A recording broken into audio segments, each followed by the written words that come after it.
I'm David Gilbert. I'm the Public Affairs Manager for the U.S. Department of Energy Joint Genome Institute, one of your members in this hallowed organization, august organization. I've been told that a lot of people seek inspiration in their dreams. Great thoughts come to them in their sleep. For me, my modest inspiration to invite Jaron Lanier here today to speak to us was not my sleep, but a case of insomnia. By my bedside are about 3 or 4 years of the New Yorker, and I had begun to read his profile called The Visionary. This was in 2011, I think, and there it was by my bedside, and by dawn's early light, I had worked my way through it, and a number of his TED Talks. His name in Hebrew means to rejoice or sing out. And I think I heard him characterize himself as a musician before he characterized himself as a computer scientist. He was raised in southern New Mexico in the shadow of the White Sands Missile Complex, and as a youth ran away to an East Coast elite art school where he promptly flunked out without a degree or was kicked out. I'm not sure which exactly. Perhaps he can fill us in. Never did get that degree, but you can see it hasn't held him back much. People know him because he's popularized and coined the word virtual reality. Jaron Lanier, please. So I'm going to talk about big data, and I think that we have a huge problem with big data because we're using one term to refer to two very different things. And we need to come up with two terms. I don't really have proposals yet. One of them is measurements of nature that are so copious that we need to use great big computers to try to understand them. So this is data about the climate or cosmological measurements or protein structures or science, big science data, all right? Then the other stuff is totally different, big business data. And there was a time when we thought they were similar, but actually they're really different in every important way. They're different in terms of how you get it, what it means, how you process it, the kinds of facilities you need to deal with it. Everything is different about it. Now, I'm concerned that the confusion of two very different things by using the same name for both of them is actually doing some damage to science. So I want to describe why I think that. And to get at that, I want to talk a little bit about the other kind of big data, the big business data, which is not your world. It wasn't mine for a long time, really. I've always been much more interested in scientific computing, and I had a very happy job for a while as the chief scientist of the engineering office of Internet 2, working on connecting experiments together and building bandwidth between researchers and all that. That was really great. That's big science data. Wonderful, wonderful stuff. It's still a passion, and actually, there's a lot I could say about that too, because I'm really interested in. We have a lot of work to do to figure out scientific method for big science data. We still have a huge problem that relates to what does constitute the discipline of doing big science data well. What constitutes an acceptable chain of custody of big data? What constitutes replication? What constitutes full-on peer review? I should remind you that this wasn't big data, it was actually sort of smallish data, but recently it turned out that an incredibly influential economics paper was based on an Excel spreadsheet with a programming error. Do you know about this story? All right, so, the fact that could happen at all shows us that we don't yet have the discipline to use programs and data well in the sciences, because that's outlandish. I mean, it's just outlandish that it's even conceivable. And so we don't have standards for how we share our data, how we share our algorithms, how we mix them. Should we be working towards, like what in other parts of science, we have established practices that are pessimistic about the cognition of scientists. So for instance, when we do double-blind experiments, when we do placebos, when we do the review process is designed to counteract politics. We're assuming the worst about ourselves. We're assuming that we're a bunch of sloppy jerks, right? That's part of the discipline of doing science well, is being skeptical of oneself as a part of the scientific chain, of the part of the process. We need to figure out how we're skeptical of ourselves with big data. But anyway, let's get to the other kind of big data, which is big business data. This is a really different kind of a thing.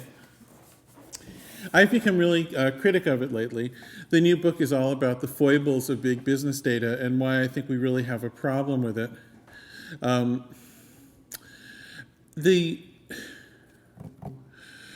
It has completely reformed our world. It's been a force that is as greater as any other social force in history, and it's had an action that's been felt incredibly rapidly. So if we compare it to political ideas or to churches or all sorts of other forces, this has been something that's been a very rapid transformation. I think it's been a transformation mostly for the worse recently. Now, let me give you an example of the kind of pattern that I see happening. Let's consider big data in public health. So what big data is it reveals to us the state of reality in a big picture that we wouldn't be able to observe otherwise. It allows us to perform correlative studies on very massive numbers of observations in order to reveal patterns that we wouldn't see intuitively. So that should bring great benefits. We should be able to understand the nature of our problems. We wouldn't have known about global climate change as early as we did without it, and we wouldn't have known about the human contribution to it at all without it. So it's a sort of like a giant collective sense organ, if you like, of reality. But for all of the benefits it can bring and has brought to public health, let's consider what it's done to health insurance. And this is something I can speak about with some intimacy because I've been a consultant to the very people I'm talking about. I don't talk about things where I don't have direct personal experience for the most part. I've directly worked with all these things, and I also I strive to say exactly the same thing to everybody. So I say the same thing to the people in these fields that I say to you, and somehow manage to get away with it. I don't know how that works exactly. But anyway, I did some consulting to the health insurance business way back, before Moore's Law brought the cost of large-scale computing down. And in those days, the way the insurance business worked was they hired specialized statisticians who were called actuaries, who would prepare actuarial tables, which are these little lookup tables that you'd use to try to come up with a broad estimate of what the right rate is to charge for an insurance policy. And then different companies would come up with slightly different rates, so they'd compete. And in general, increasing the number of customers you could cover was key to your business model. So that was the game. It's an interesting game because one of the primary founders of it was an avant-garde composer, I've always related to it. Charles Ives, the great American avant-gardist of a century ago, was the principal founder of the modern insurance industry and became a very wealthy man from it, which is why he was able to afford to be a weird musician. A lesson I always try to remind my young weird musician friends of. But at any rate, so there was a transformation that happened, and I would date it to the mid-90s.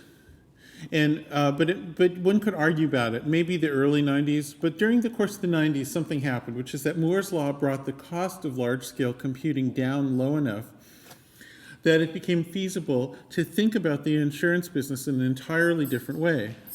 So what one could do is one could gather enough data about individuals in the population to do correlative studies of outcomes over a significant period of time, so both longitudinal and latitudinal studies.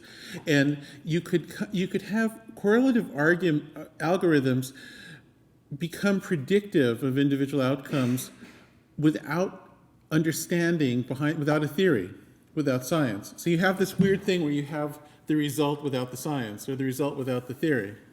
which is an interesting conundrum that we're familiar with in the sciences now. Some of you have probably seen some of the essays that call for the end of scientists and the end of theory.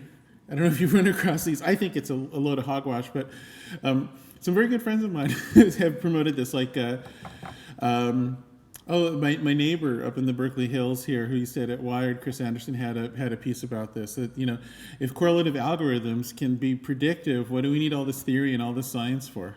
That's the product that they're all delivering, and big data can just do it. So what do we need this whole discipline for? It's obsolete, which of course is so wrong that it's almost like perverse to even talk about it. But anyway, but in the insurance business, they had a phenomenon like this, where all of a sudden they were able to have predictive capability, and instead of getting rid of the scientists, they could get rid of their actuaries, or rather, they changed their actuaries into big data programmers. The profession shifted into something entirely different.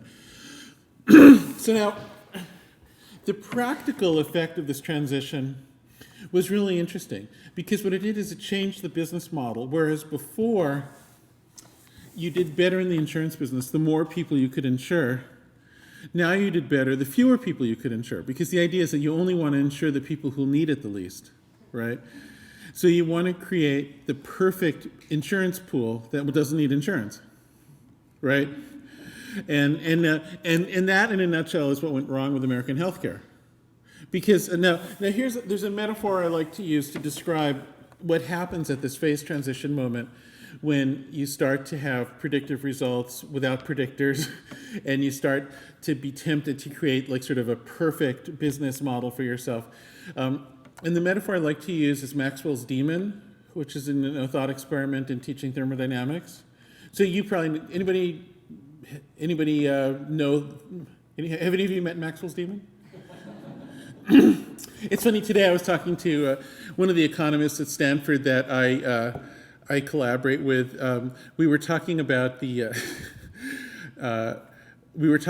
sorting algorithms, and it turns out the Ely espresso bean company in Italy has a espresso bean sorter where they use color and weight and a few other things to divide beans into different quality, and they keep all the really good beans for themselves, and they sell the rest to Maxwell's house. And so I said, "Oh, it's Maxwell House's demon." I was kind of proud of that. Anyway, so for those of you who don't know Maxwell's demon, here I'll introduce you very briefly to this guy. So Maxwell's demon is a creature who's very small, and he operates a little tiny door. He's kind of like a doorman. And what he does is he watches molecules hovering near his door, and if there's a really active, happy molecule, he lets it through to the left side, and if there's kind of a sullen, slow molecule, it's kind of cold, he lets it through to the right side, and he just keeps on opening the door at opportune moments and gradually he starts to segregate the hot molecules on the left side and the cold molecules on the right side. And if you do this for long enough, you have this nice population of hot versus cold molecules. You open a bigger door, run a turbine, and then repeat the process, and then you get perpetual motion. What's wrong with that? Sounds good, right? Now the problem is interesting.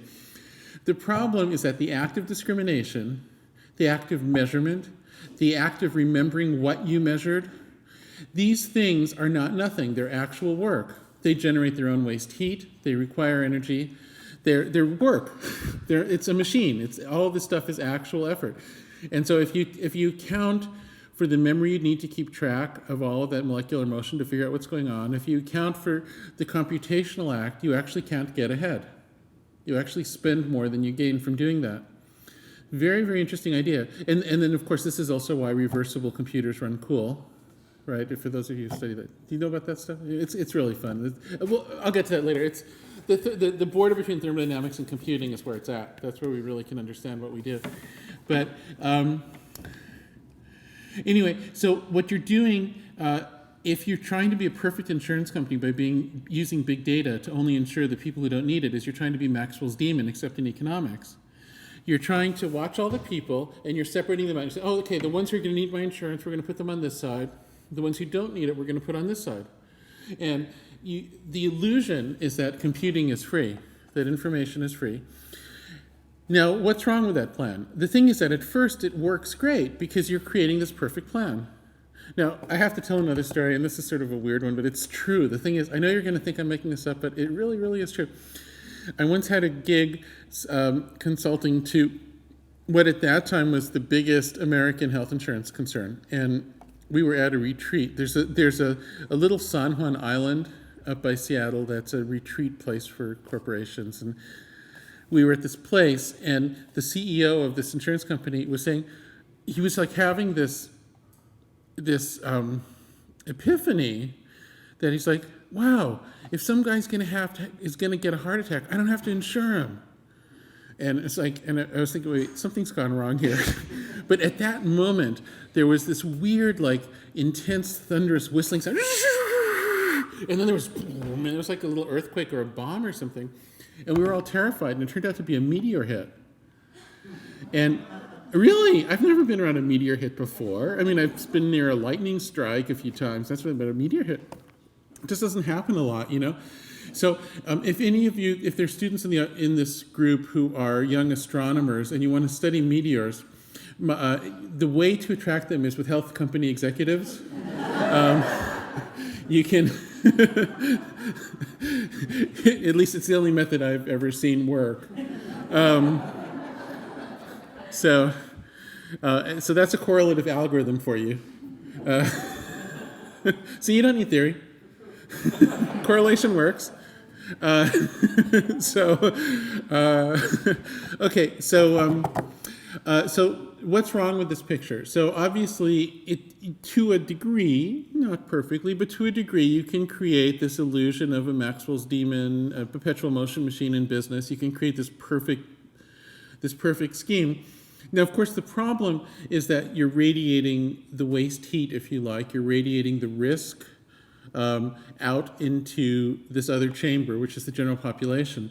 If it happened that the economy or the human world was infinitely large and could absorb it indefinitely, you'd be golden. But in fact, that's not what happens. What actually happens is that big data schemes in business become so big so fast that they actually radiate their waste heat and their risk into the general population to such a degree that it's not absorbable. And then you have some kind of too big to fail bailout, something or other. So where this first started happening actually was in finance, not in insurance. And I was around for that one too, for a lot of it anyway. So that one started a bit earlier because the amounts of money at stake were big enough to afford to get into it in an earlier phase of Moore's Law. So in the 80s, we started to see it. We saw the first automated trading flash crash in 87, the Black Monday crash.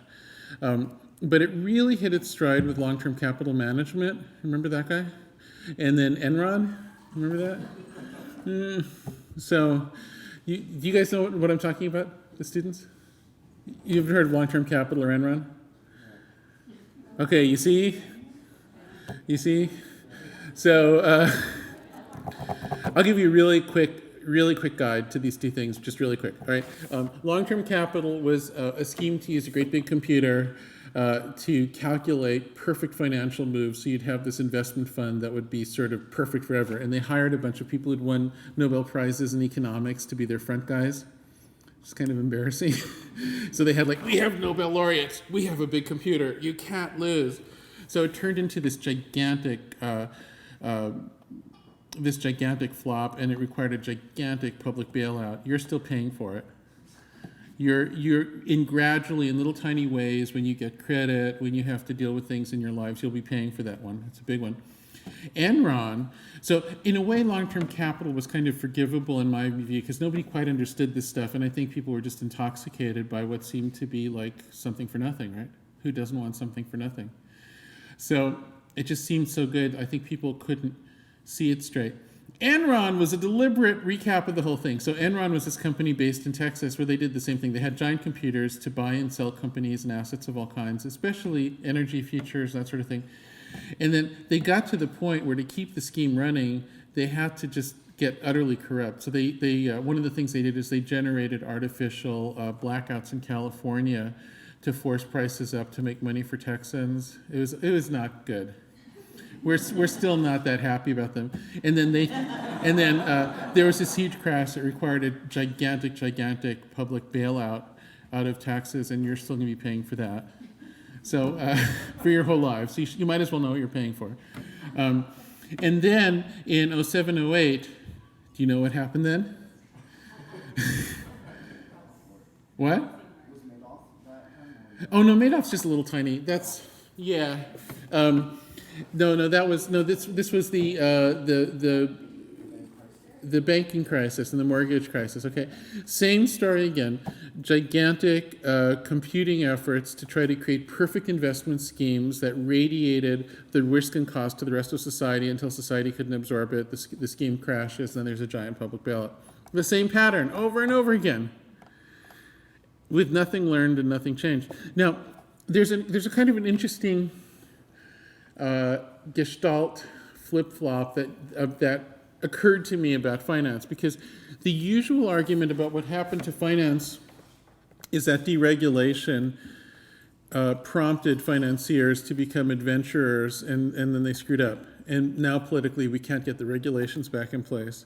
So that's the problem. And that could be right. I'm not saying that that's wrong. However, having known a lot of the finance, I knew some of the people who did this stuff, and I knew a lot of quants especially. That was my window into it, but I got to know a lot of the sort of people who ran the schemes. And I got to tell you, I see it differently. I think what happened is the Moore's law brought the cost of big computation down low enough to create a temptation that motivated an assault on the regulations, and there hadn't been enough motivation before. So I actually think it was computationally driven, but I mean, you could argue it either way. But I don't think it's simply that after decades and decades, suddenly somebody said, okay, now we're going to go after the regulations. I think it was like, hey, we can have a perfect scheme if only it wasn't for those damn regulations. Another very interesting question is to ask, how different really are the recent financial disasters versus the ones of almost a century ago, the Great Depression, or a little more than a century ago, the late 19th century Gilded Age crashes, of which there were a batch. And interestingly, I'm not sure they were that different. The term computer was central in that earlier age too, but it didn't refer to a machine because this was far in advance of Turing and von Neumann. Instead, the computer was a designation of a human role. Computers were people who performed hand calculations on ledgers. They were almost all female, and they tended to work in particular buildings that were these really long buildings with long tables in them where they'd sit calculating ledgers. And the Gilded Age financial crisis and the Great Depression were preceded by people with these huge schemes that were calculated by computers, legions and legions of them. So there's a degree to which I think there is a similarity. Precisely how much I have to leave to historians, because I don't know. But in terms of magnitude and speed, the recent ones are greater. In terms of consequences to ordinary people, the older ones are probably worse. Okay, so what I'm proposing here is that big business data is not like big science data, because it's not actually based on reality. It's based on a fantasy of being able to trump reality, because in reality, Maxwell's demon doesn't exist. So it's more like the analogy would be somebody using big science data to build a perpetual motion machine and being absolutely convinced they could do it. If I can just use my supercomputer to calculate the position of every particle, I'll be able to organize a perfect machine that will have better than even efficiency, or something like that. That's what it's like. It's bad big science data, or something like that. So there's another thing about big business data which distinguishes it from big science data, which is it pushes back at you. It's hostile. So this is true of there's some kinds of scientific measurement where you're measuring something from people, and it's very hard to prevent the measurement from becoming corrupted by games humans play. So that's why in medicine in particular, it's so important to do double-blind studies, placebo studies, and that sort of thing. Because indeed, people are perverse, people are political, people are always up to something.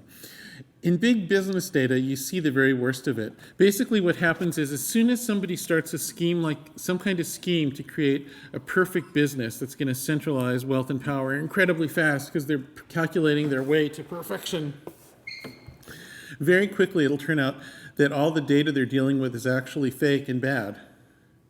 So to see this most clearly, to my mind, The Silicon Valley schemes, like the Googles and the Facebooks and all that sort of thing, are not that different from the financial schemes or the insurance schemes I've described. In fact, there are a bunch of other variations of the game that are not that different either.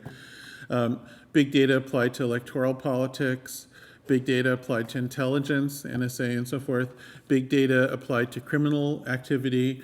All of these bear remarkable similarities to each other. But in the case, I'll now shift to Silicon Valley. So what happens is, in Silicon Valley, the game is now, you give people some sort of free treat, then they give you their data, and then you try to use that to build a business that we call advertising, but it's not like advertising has ever been before. It's not an active communication that romanticizes a product.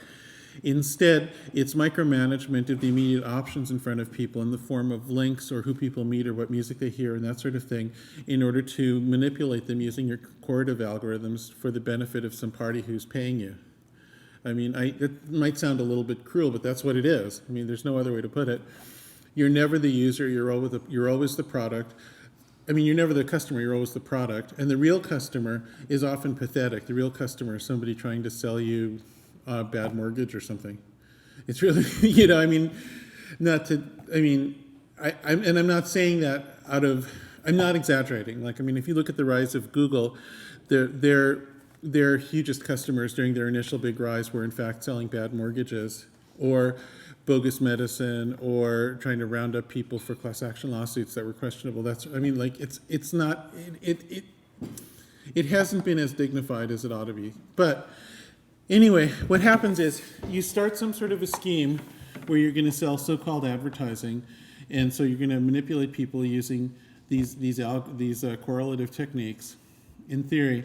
But the moment you start getting traction, the moment you start getting network effects so that you're really growing and you're starting to become super wealthy, at that moment, all the people who you're trying to model don't just, hold on a second, let me see if I can get this thing. All those people who you're trying to model don't just sit there passively being measured like paramecium or remote galaxies or, Arctic ice cores or something like that. No. They fight back. They screw with you. All right. So very rapidly it turns out that the reviews on review sites are fake. All of a sudden, the friends that people amass in huge numbers on social networking sites are fake. All of a sudden, it turns out that the websites that show up high in search results are fake. But the fakery really penetrates deeply. For instance, one of the amusing ones to me was when the Huffington Post directed its writers to use phrases that would appeal to Google's search engine as opposed to people. And that's still an official policy. You have to do that to attract a higher search rank. But the problem is that algorithmically generated gibberish does it even more. And that gibberish appears in fake comments that look sort of plausible. So there's this weird thing where there'll be some, well, I don't know, if you read comments in any blog or in social networking or something, you'll always see these sort of slightly weird comments. You're like, who is this person? Well, it's some kind of weird game that's being played to screw with the algorithm. And once in a while, it's just some weird person. That does happen. And, since we're in Berkeley, it must be admitted. But still, it's more often. So what happens is in big business data, you rapidly enter into this sort of weird, pseudo-cynical acquiescence. This sort of idea that, well, okay, I kind of know that these algorithms really don't know how to choose the right person for me to date. I kind of know they don't really know how to choose which movie I should see or what music I should listen to or who I should friend, blah, blah, blah. I kind of know it's all bogus, but what the hell, and you kind of just, and you sort of acquiesce to a lower standard. And everybody kind of does it. Everybody knows it's a confidence game. I saved a front page of the New York Times from a few years ago where one of the items was about eHarmony and how much success they're finding generating marriages and their wonderful algorithms for matching people. And then the other one, which apparently was published purely by coincidence next to it, unless maybe there's some clever editor there, but I've seen how these things happen. I think it just kind of got in the pile and ended up there, was sociologists and psychologists are studying these algorithms and are absolutely certain that they don't do anything, that it's just bogus. So there's this, everybody knows it's kind of a confidence game. Everybody knows that it's all kind of nonsense, that it's all suspect, and we all kind of play along with it. Now, I gotta tell you, here's where I think I'm gonna come back to the theme I was talking about before of the problem for science. So now, I've gone through something some of you probably have also experienced, of arguing with climate change denialists, some of whom are very powerful and influential people. I just recently went through hours arguing with somebody who's a very influential, very rich person in Silicon Valley who's convinced that it's all made up. And I'll say, look at this data, look at these people. And they're like, data, shmeda, we all know that data's crap. There's this sort of cynical attitude that comes about because people's experience of big data, people's experience of big computation is that it's a giant manipulation that makes a tiny minority of people super rich. So if that's your everyday experience of it, why should you believe that scientific data is any different? And so I believe we have a huge problem with that. And if people are used to the idea that big data about public health, epidemiology data and so forth is applied to concentrate wealth in whatever pockets are able to manage it, and insurance companies or hospital chains or device makers, these sorts of, like these weird little people along the chain, and to sort of make it much harder for everybody else, why should they believe that something with the same name coming from the sciences is all of a sudden pure of heart and unassailable? So part of what has made science work with the public is that the methods can be taught. Everybody can know a scientist, even if they're not a scientist. Everybody can you can watch Mythbusters and say, wow, that's how science works. You test a hypothesis and it's busted or not. Everybody can understand that. There's nothing like that for big data. The examples of big data that people actually see are not like Mythbusters. They're more like myth makers or something. It's like this vast empire of nonsense. So I think what we have to do for scientific big data is come up with some other name or something. We have to do, the computing facilities are totally different. And I know this now, having worked with both kinds quite a bit. When we talk about a supercomputing facility for science, what we want is we want it to be open and inclusive and clear. We want it to be, we want everybody to come and understand how to use it. We want to make it as accessible as possible. We want everyone who can make good use of it to be able to without impediment. And we work really hard at that. And it's sometimes pretty difficult, but we've made a lot of strides.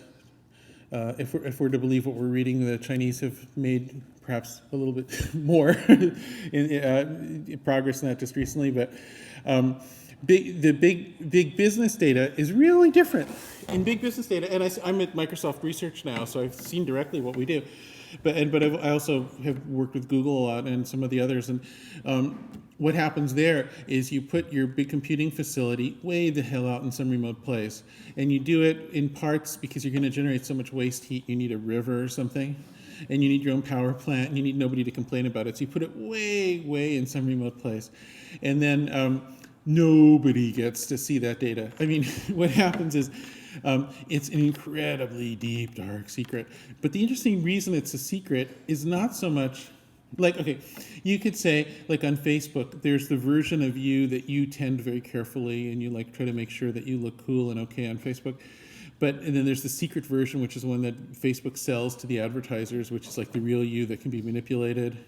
Like, oh, actually, this person is really insecure about their whatever, and you can sell them stuff. But it's not that simple because there's not really an isolated secret version of you because it's all correlative. But there is something like that. There's a secret version, and that stuff, the behavioral models of people, to my knowledge, has never actually been cracked or leaked. I'm not. Your credit card info has been lost by every major company repeatedly. Your logins have been lost by all the major companies. Your all that stuff. But the correlative stuff, the behavioral models, I'm willing to bet the NSA doesn't get to see that. That's the gold. Except it's fool's gold. I mean, it doesn't actually work. So this is this sort of weird. It's this very strange empire of nonsense. It's just bizarre to me, where it works a little bit in some cases, but kind of just barely. So it's a very the physical computing is entirely different. The methods and practices are different. The life cycle of the data is totally different. Everything about it is different, and we still use the same terminology. It's a problem. It's a problem. What I think the scientific community needs to do is we need to establish in a very clear way what the standards of rigor are for big data, so that this, so like you can compare two recent problems. One is that climate change data is not believed. And the other is that an economics paper was believed without real, because we don't know what peer review means. Like what should happen is they should have published their data, and they should have published their Excel spreadsheet, and somebody should have checked their code before it could have been published.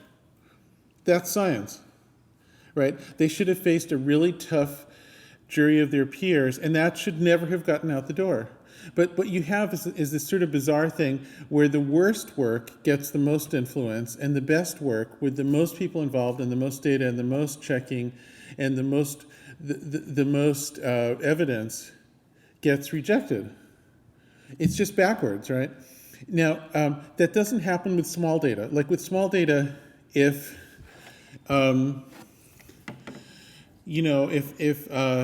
somebody says, I have an anti-gravity machine, and then you turn it on and the thing doesn't float, you say, no, you don't. It's really, and I've seen these a number of times, by the way. You can't live in Northern California without being invited to a number of anti-gravity technology demonstrations. Wow. Yeah, but the thing is, basically, it doesn't float. It bounces on the scale and looks like it's floating, and then you change the frequency, and all of a sudden you see, no, it still weighs something, again and again and again. But anyway, it's true. No, really, people keep on doing this. They keep on doing it. But the thing is, for big data, there's not anything like that. There's not that moment of saying falsified or busted. There's no myth buster for big data. And we have to get to the point where we're doing that to ourselves. We have to have that rigor, and we have to communicate to the public what that rigor means, and we have to make it very clear that what those people in the business community are doing is something different. It's not the same thing. Now, I mean, of course, like in our lab, in Microsoft Research, we do real science. That's what we do. Over in the business division, I'm very happy they're successful because they allow us to do real science. So good for them. But let's not kid ourselves. It's a different thing. So I think we have a sort of a long-haul cultural education program that has to start with an increase of rigor within our own ranks.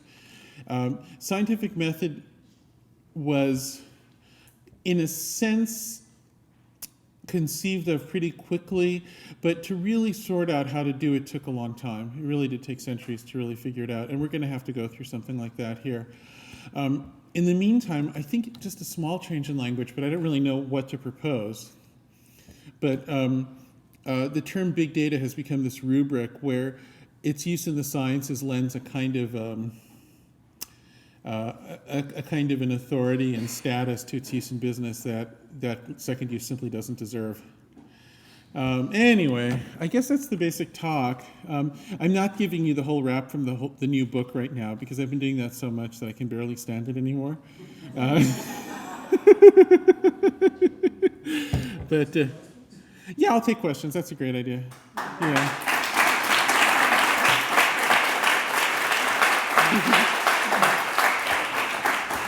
Questions for Jaron? Repeat the question if there are any questions. People. Yeah.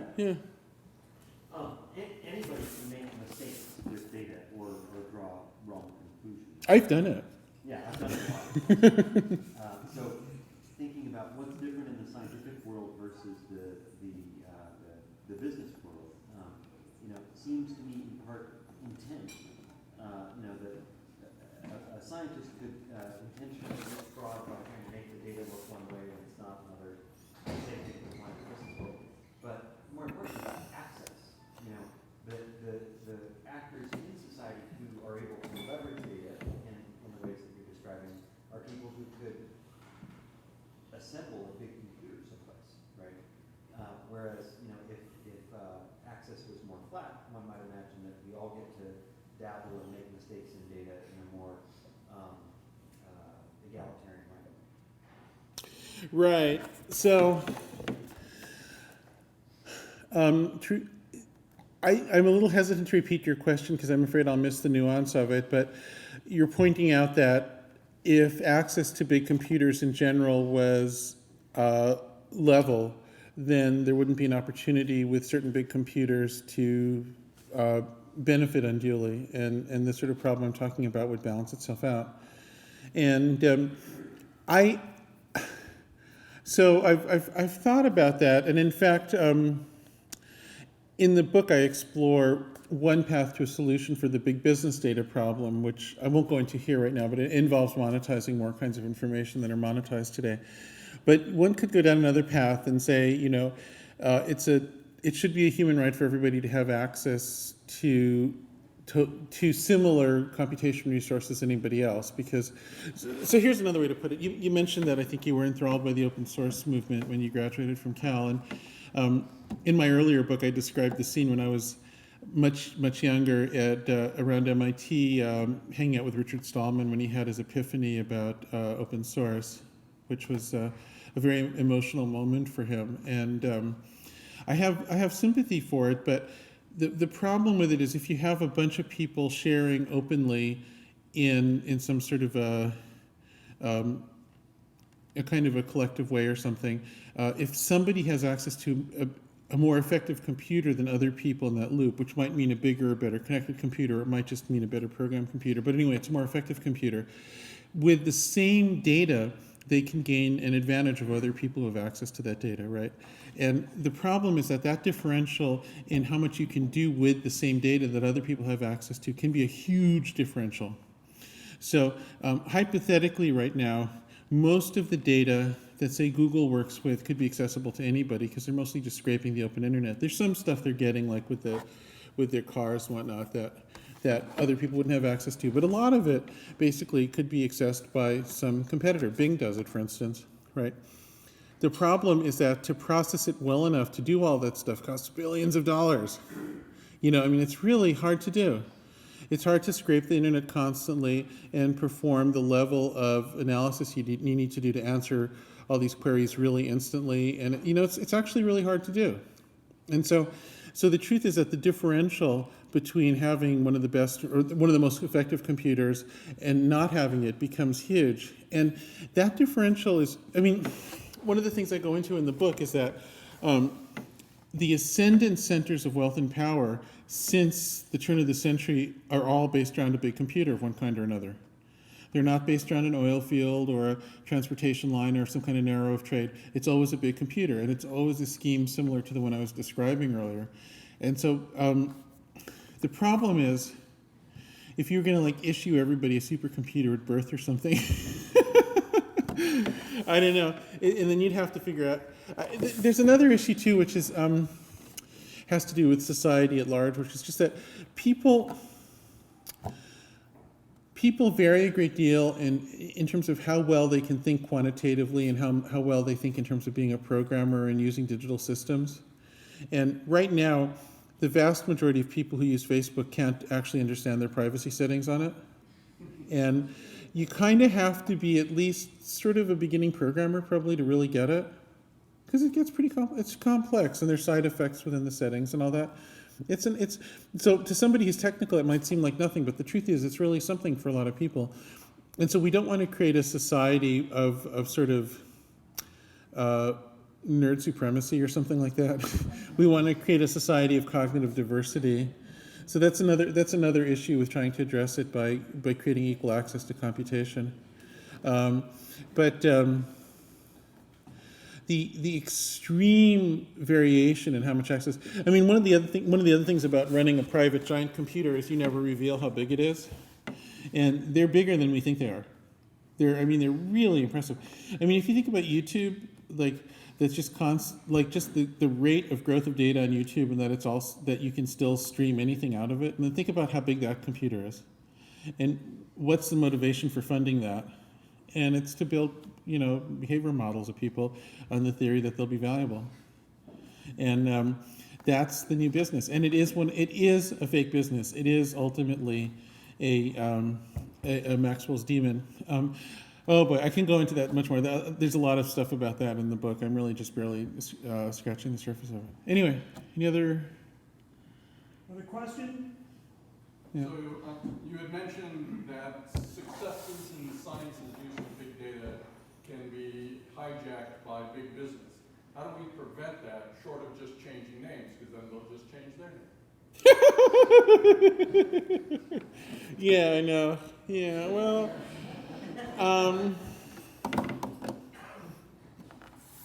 I think the way we do it, we have some work, what I'm proposing is sort of a two-step process. One is I really think we have more work to do in shoring up in the scientific community what we mean by rigor working with big data. And then once we have that, we have to find a way to refine it and communicate it so that everybody understands it. So there needs to be something like the Mythbusters that can work for big data, which there currently isn't. So let me go over I didn't really go over that much. Let me just talk a bit about what I mean about trying to improve what we mean by rigor. So right now, if you publish something that uses big data, there are a few interesting issues. One is, what does replication mean? What does review mean? What does reuse of the work into some other work mean? So, for instance, one direction that we might want to go is to demand that a big data result be replicated by a group that was formally or sort of studiously sequestered from the first group to some degree. So for instance, we might say, okay, we want these people to swear that they won't read the original paper, they won't look at the original code, but they'll get the data, or they'll get similar data, or there are a lot of interesting questions there. Because right now we don't really have a formal method of replication. And there are so many variables in generating a big data result. Well, not actually, it depends on the type of big data. There's some where there aren't, but there are many where there are. And so for those where there are a lot of variables, we really need to have some kind of standardized ideas about what replication means. Because we certainly haven't been willing to do without that in other science, right? Another issue has to do with when you publish pre-big data science, whatever we want to call it, when you publish pre-big data science, there's some standards of how you express things within different scientific communities, where you say, okay, I have standards of notation, I have standards of common points of reference, I have terminology. So in big data, for instance, should you try to put forward your big data in such a way that it's in a standardized meta framework where it can be combined with other people's models? Where it's, should there be some kind of, and there have been attempts to do this, I'm sure you know, but to what degree do we require that? Because right now it's mostly ad hoc. It's less so than it was 10 years ago, but there's still a whole lot of ad hoc stuff for people. And I'm as guilty as anyone. I mean, I'm doing some work now in computational economics with students at Stanford, and because there is not really an established community standard, one has to just do it in an ad hoc way. And so you come up with your own standard of rigor, your own standard of professionalism, and then you stand by it. But it's not really exactly the same as anybody else's, and we should have standards. We should be able to say, we're following these standards, they're published, they're accepted, and we can communicate them to the public, Now, once we get to that point, I think that's when we outrun the fantasy machine. Sure. So you touched upon this earlier about theory and how people like Wolfram are making claims essentially that all that matters is big data. You can form these correlations and that becomes your science. How do you sort of go back to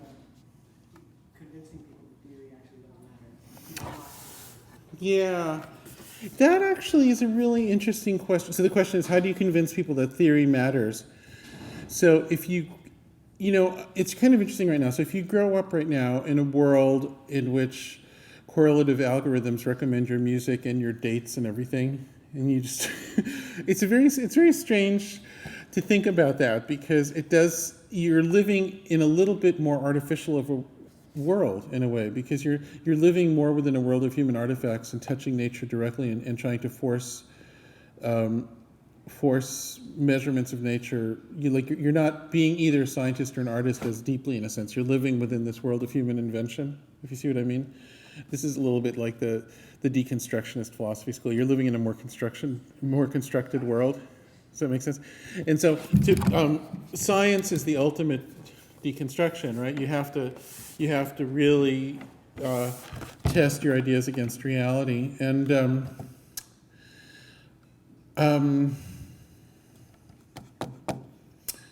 yeah, theory is a tricky one. It's quite profound, because, you know, if you really want to wrestle somebody to the floor, it becomes hard to say exactly what theory is. And this reminds me a little bit of the old debates about consciousness, where Roger Penrose was saying, well, there must be something special about mathematical proofs, because Gödel's work and other related work by Chaitin and so forth should show that some sort of approximation shouldn't work.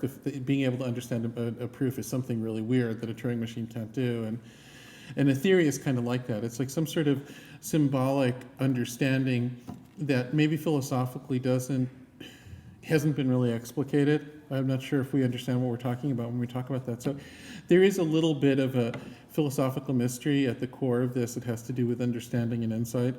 And I guess, given that if I'm right about that, I think what it means is you have to cultivate a sense that science isn't complete yet, that we don't fully understand how the brain works, or what meaning is, or how communication works, or what communication is, that all these things are things we only understand on a very contingent basis, and that our understanding is improving all the time. And so we have to act in a sort of a cautionary principle, or a self-skeptical principle, where we have to presume that if we have a chance to be lazy and to get things wrong, we will. And then the argument probably is that a correlative form of understanding gives us more chances to be lazy, and say that meteors attract, that health executives attract meteors. What theory does is theory generates an unbounded number of hypotheses that can be tested. So what theory really does is it forces us to screw up less.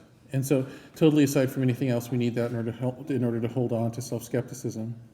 I think that's the right line of argument, but this is gnarly stuff. Yeah. Yeah. So it seems to me that there's a political perception aspect to what you're describing. The reason is that I think that in some cases the scientific communities have done a very good job with big data of having self-checking. For example, the discovery of the Higgs boson, or the discovery of the top quark. There are two detectors that are generating independent data sets, and they are both analyzed by different groups. They give you that's actually the same point. absolutely. The point is that the discovery of the Higgs boson is not politically controversial. All right. The other two examples you gave. I mean, there is replication in climate science. But there's a good reason why some interests may have an opinion one way or the other. The embrace of the Harvard economic study without perhaps giving proper time for, I would argue that was caught by the peer review process, because the peer review process is not like incorrect papers never get published, but they are eventually tested by papers that come a year or two later. Yeah. But the point is that major political decisions were made based on that paper before it had been given time to percolate through the scientific process. So I guess my question is, do you see that maybe some of the problems that you're talking about have to do with a political connection to science, and the fact that that we can't be as ivory tower as we would like to be, or we're not given that option? It's politics and greed, period. I mean, but the point is that this has always been true, and science has never been perfect at resisting it, but it's better at resisting it when it's not big data. That's all I'm saying. All right, so, for instance, no matter how much somebody wants to believe some drug should be approved, there's still studies, and there's some degree of objectivity. One hopes. I think sometimes you slip up, but there's something there. There's something, and all I'm saying is that yes, of course it's political, of course it's greed, of course it's corruption, of course it's wishful thinking. It's exactly all of those things. Those weren't invented yesterday. Those are fundamental attributes of the human experience, and the question is how to resist them. And not just in other people, within oneself too. Like I said, I think a key part of science is being self-skeptical. A key part of science is feeling that maybe you don't know all the ways that you're greedy or corrupt, that you just haven't quite admitted to yourself. Like that. It's a multi-dimensional kind of skepticism that leads to rigor, right? And so, and it is a matter of degree. And I agree with you that peer review did eventually work in the economics example, and I agree also that both the climate change and the Higgs boson are great examples of replication. The issue with climate change is that it just has been taking way, way longer to recognize good science than ought to be the case. Insanely long. And but people have a cause to, the people who are questioning it yeah. benefit from generating doubt. Yeah, and actually, yeah, the Higgs is a nice example because, I have a lot of friends who are theoretical physicists, and they've been needing data for so long that they were starting to really get insane and rip at each other's flesh. And so it was kind of just in time. So, yeah.